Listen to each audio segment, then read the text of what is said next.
जय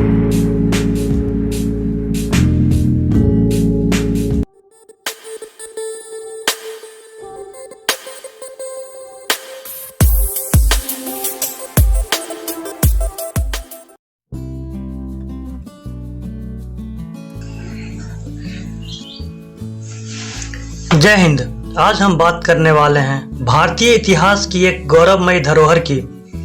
वैसे तो इस देश का हर कोना कुछ बताना चाहता है, और आज हम जिस कोने की बात करने वाले हैं वो है बिहार की राजधानी पटना से 100 किलोमीटर के दायरे में एक जगह जहां छुपी है वो महाविद्यालय जिसकी प्रसिद्धि विश्व विख्यात है। वो है नालंदा विश्वविद्यालय, दुनिया के सबसे प्राचीन विश्वविद्यालयों में से एक।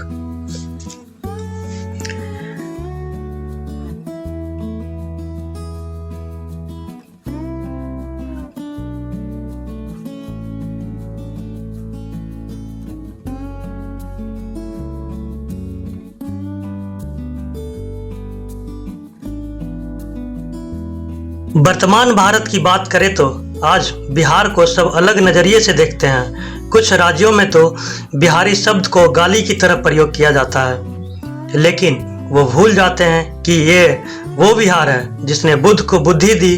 बिहार की मिट्टी छूकर ही सिद्धार्थ बने गौतम बुद्ध और गांधी बने महात्मा। ना जाने कितने स्वतंत्रता सेनानी, धर्म गुरु, अर्थशास्त्री, कवि, साहित्यकार बिहार के माटी में जन्मे।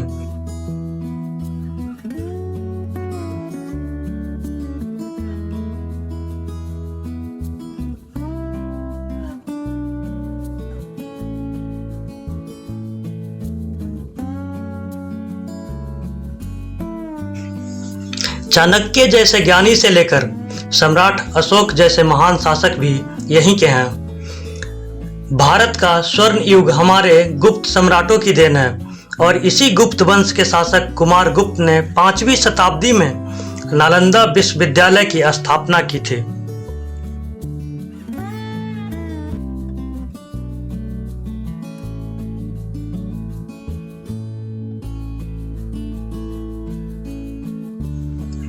चीनी यात्री हेन सांग के लेखों के आधार पर ही इन खंडहरों की पहचान नालंदा विश्वविद्यालय के रूप में की गई थी।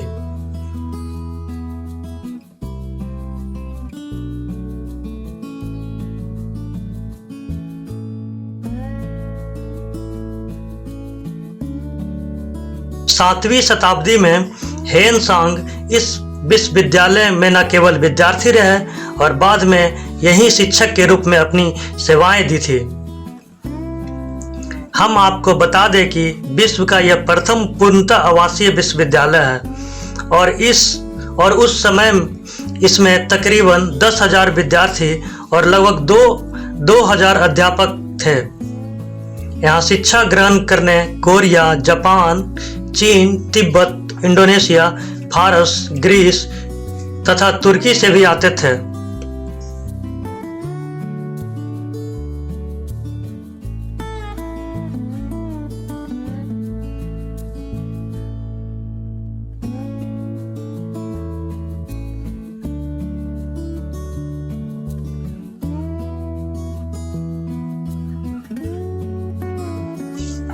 आप खुद कल्पना कीजिए कि कैसी लगती होगी यह जगह जब यहाँ दुनिया भर से आए 10,000 विद्यार्थी पढ़ रहे होंगे।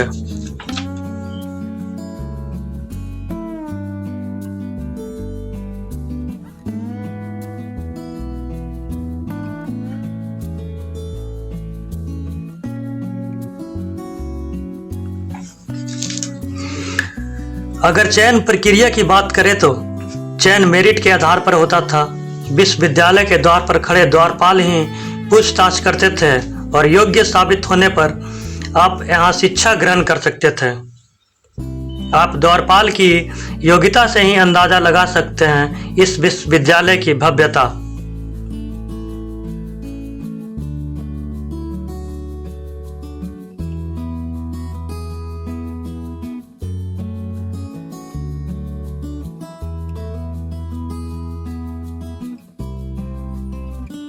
उस समय यहाँ literature, astrology, psychology, law, astronomy, math, science history, economics, warfare, medicine आदि विषय पढ़ाए जाते थे।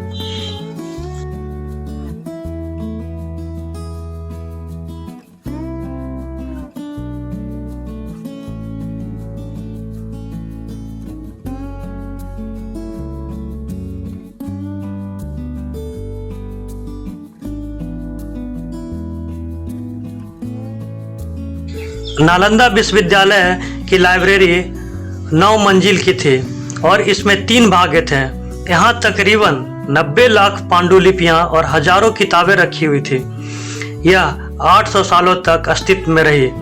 वर्तमान में जो अवशेष बचे हैं वह 1.5 लाख वर्ग फीट में है। वह सिर्फ इस विश्वविद्यालय का 10% ही हिस्सा है।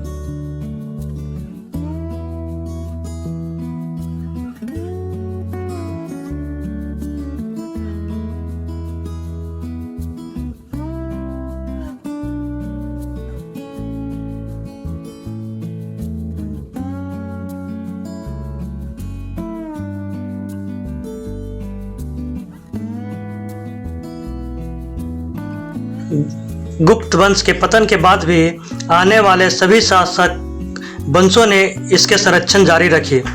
इसे महान सम्राट हर्षवर्धन और पाल शासकों का भी संरक्षण मिला। कुछ मतों के अनुसार तो सम्राट अशोक ने 1200 गांव नालंदा विश्वविद्यालय को दे दिए थे ताकि इनसे जो आमदनी हो उसे विश्वविद्यालय का खर्च चलाया जाए। 4वीं से 11वीं सदी तक इस विश्वविद्यालय की अंतर्राष्ट्रीय ख्याति रही।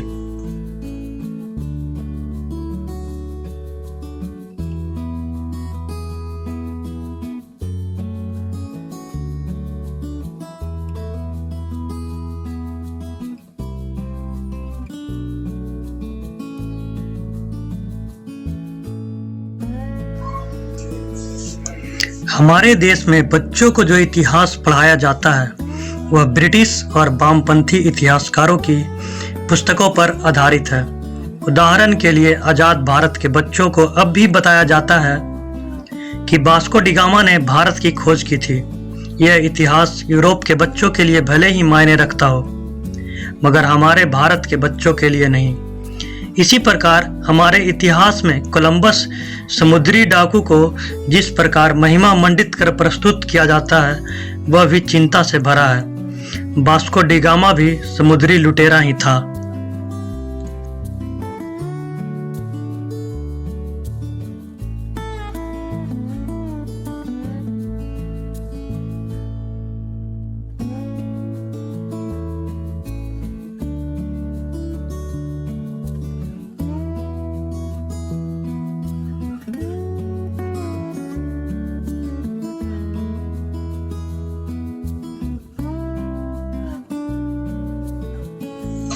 इस वीडियो में सिर्फ यहीं तक। अगले वीडियो में हम जानेंगे कि इस नालंदा विश्वविद्यालय का पतन कैसे और कब हुआ और बख्तियार खिलजी की क्रूरता ने कैसे इस ज्ञान स्थल को नष्ट किया और कितने महीनों तक इसकी लाइब्रेरी जलती रही।